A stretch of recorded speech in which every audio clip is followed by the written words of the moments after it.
ಮಾಧ್ಯಮ ಗಣ್ಯರಿಗೆಲ್ಲ ನನ್ನ ನಮಸ್ಕಾರಗಳು. ಕೇಳುತ್ತೋ ಸರಿ? ಕಡೆ ಸಾಲ ಏನಾದ್ರು ಹೇಳಿದ್ರೆ ನನ್ನ ಹೆಸರು ನಿತೀಶ್ ಕುಮಾರ್ ನಾಡಗೌಡ. ಜನ್ಮಭೂಮಿ ದೇವರಿಪುರಿಗೆ, ಕರ್ಮಭೂಮಿ ಫಿನ್ಲ್ಯಾಂಡ್. ನನಗೆ ತುಂಬಾ ಹೆಮ್ಮೆ ಇದೆ. ನಾನು ಈ ಊರಿನ 2 ಪ್ರಮುಖ ಪರಿವಾರಗಳ ಮೊಮ್ಮಗ. ನಮ್ಮ ತಾತ ವಸಂತರಾವ್, ನಮ್ಮ ಇನ್ನೊಬ್ಬರು ತಾತ ಕೃಷ್ಣರಾವ್ ನಾಡಗೌಡ ಅವರ ಪರಿವಾರದ ಮೊದಲ ಮೊಮ್ಮಗ ನಾನು. ಇಬ್ಬರು ನನ್ನ ಎಲ್ಲರೂ ನಿಂತಿರೋರೆಲ್ಲ, ನೀವೆಲ್ಲ ಕೂತಿರೋರೆಲ್ಲ ನನ್ನ ಕಣ್ಣಂಚಿನಿಂದ ನೋಡಿದ್ದೀರಾ, ಎತ್ಕೊಂಡಿದ್ದೀರಾ, ಓಡಾಡಿದ್ದೀರಾ. ನಿಮ್ಮ ಮುಂದೆ ಕೆಲವು ಸದಲ ನುಡಿಗಳು ನನ್ನ ಕಡೆಯಿಂದ. ಈ ಕಾರ್ಯಕ್ರಮ ನಡೀಬೇಕಾಗಿತ್ತು 28ನೇ ತಾರೀಕು. ಕಾರಣಾಂತರದಿಂದ ನಾನು ಅಮೆರಿಕ ಹೋಗ್ಬೇಕಾಯ್ತು. ಅದಕ್ಕೋಸ್ಕರ ಇದನ್ನು ಚೇಂಜ್ ಮಾಡಿದ್ವಿ. ಆದ್ರೆ ಅಮೆರಿಕ ಹೋಗ್ಬೇಕಾದ್ರೆ ವಾಪಸ್ ಬರ್ಬೇಕಾದ್ರೆ ನನಗೆ 2 ಫ್ಲೈಟ್ ಇತ್ತು. ಒಂದು ಯುರೋಪ್ ಇಂದ ಬೆಂಗಳೂರಿಗೆ, ಇನ್ನೊಂದು ಬೆಂಗಳೂರಿಂದ ಕಲಬುರಗಿಗೆ. ಸೊ ನಾನು ಇವತ್ತು ಬರಬೇಕಿತ್ತು.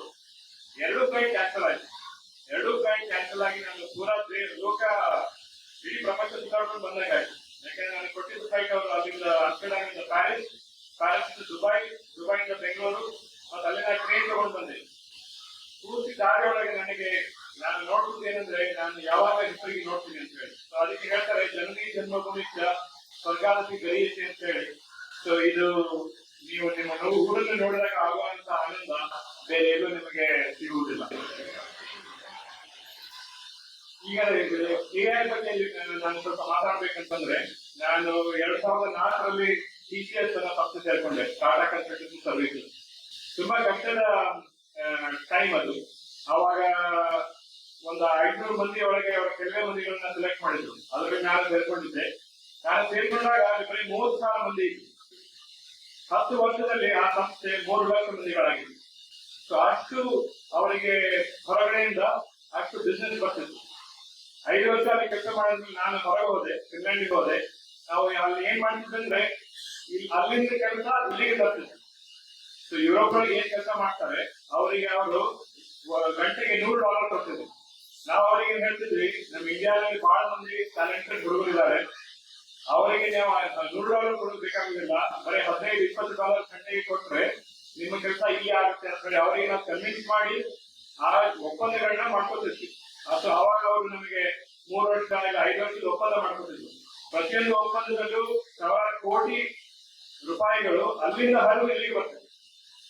ಆದ್ರೆ ಈಗ ಏನಾಗಿದೆ ಅಂದ್ರೆ, ಆ ಏನ್ ಕೆಲಸ ನಡೀತಾ ಇತ್ತು ಆ ಕೆಲಸ ಈಗ AI ತಗೊಳ್ತಾ ಇದೆ. ಇದು ತುಂಬಾ ಮುಖ್ಯವಾದ ಬದಲಾವಣೆ ಈ ಲೋಕದಲ್ಲಿ ಆಗ್ತಾ ಇದೆ. ಮೊದಲು ನಾವೇನ್ ಬರೀತಿದ್ವಿ, ಕಾಗದದ ಮೇಲೆ ಬರೀತಿದ್ವಿ, ಇಲ್ಲ ನೀವು ಎಲೆ ಮೇಲೆ ಬರೀತಿದ್ವಿ. ಆಮೇಲೆ ಪೇಪರ್ ಮೇಲೆ ಬರೀಕ್ ಸ್ಟಾರ್ಟ್ ಮಾಡಿದ್ವಿ, ಲೇಖನಿಗಳು. ಆಮೇಲೆ ಅದೇನಾಯ್ತು, ಟೈಪ್ ರೈಟ್ ಒಳಗೆ ಟೈಪ್ ಮಾಡ್ಲಿಕ್ಕೆ ಚಾಲು ಮಾಡಿದ್ವಿ.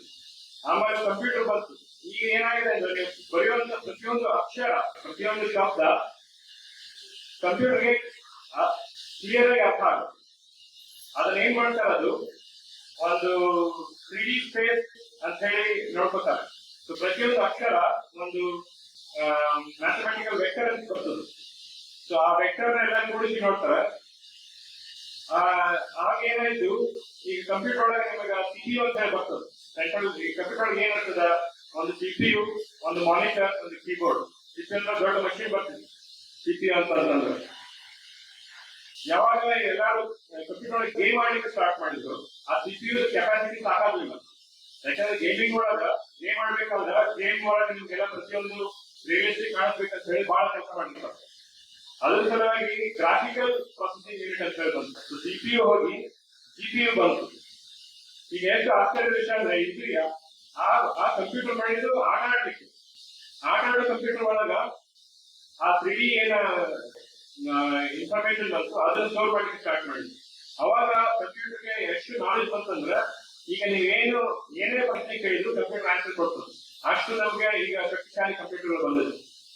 ಹೀಗಾಗಿ ಎಲ್ಲಾ ಕೆಲಸ ಏನಾಗಿದೆ, ಕಂಪ್ಯೂಟರ್ಗಳಿಗೆ ಹೋಗ್ಲಿಕ್ಕೆ ಚಾಲುವಾಗಿದೆ. ಸೊ ಅದಕ್ಕಾಗಿ ನಾನೇನ್ ಕೆಲಸ ಮಾಡ್ತಿದ್ದೆ, ಒಪ್ಪಂದ ಮಾಡುವುದು ಕೆಲಸ ಮಾಡ್ತಿದ್ದೆ. ಆ ಕೆಲಸನ ಈಗ ಜನಗಳ ಬಗ್ಗೆ ಮಾಡೋ ಬದ್ಲಿ ನೀವು ಕಂಪ್ಯೂಟರ್ ಆ ಕೆಲಸ ಮಾಡ್ಕೋಬಹುದು. ಸೊ ಅದ್ರ ಸಲುವಾಗಿ ನಾನು ಎನ್ವೆಲೋಪ್ ಅಂತ ಹೇಳಿ ಒಂದು ಕಂಪನಿ ಶುರು ಮಾಡಿದ್ದೀನಿ. ಅದು ಏನ್ ಮಾಡ್ತಂದ್ರೆ, ಒಂದು ದೊಡ್ಡ ಕಂಪನಿ ಇನ್ನೊಂದು ಕಂಪನಿಯಿಂದ ಏನಾದ್ರು ಒಪ್ಪಂದ ಮಾಡ್ಕೋಬೇಕಂತಂದ್ರೆ ಆ ಟೈಪ್ ಸಾಫ್ಟ್ವೇರ್ ಅವ್ರು ಯೂಸ್ ಮಾಡ್ಬೋದು. ಸೊ ಈ ಕಂಪನಿ ನಾವು ಸ್ಟಾರ್ಟ್ ಮಾಡಿದ್ದು ಫಿನ್ಲ್ಯಾಂಡ್ ಒಳಗೆ ಲಾಸ್ಟ್ ಇಯರ್ ಸ್ಟಾರ್ಟ್ ಮಾಡಿದ್ದು. ಅಲ್ಲಿ ನಮ್ಗೆ ಫಿನ್ಲ್ಯಾಂಡ್ ಒಳಗ ಕಸ್ಟಮರ್ಸ್ ಇದ್ದಾರೆ. ನಾವು ಇಂಡಿಯನ್ ಒಳಗೆ ಹೊಸ ಆಫೀಸ್ ಓಪನ್ ಮಾಡಿದ್ದೀವಿ. ಇಲ್ಲಿನ ಟ್ಯಾಲೆಂಟ್ also ನಾವು ಸ್ವಲ್ಪ ಅಲ್ಲಿ ನಾವು ವೆಲ್ಕಮ್ ಮಾಡ್ತೀವಿ. ಈ ಎಐ ಎಷ್ಟು ಮುಂದುವರೆದಿದೆ ಅಂತಂದ್ರೆ ಕೆಲವೊಂದು ಕಂಟ್ರಿಗಳಲ್ಲಿ ಮಿನಿಸ್ಟರ್ಸ್ ಇಲ್ಲ, ಎಐನೇ ಮಿನಿಸ್ಟರ್.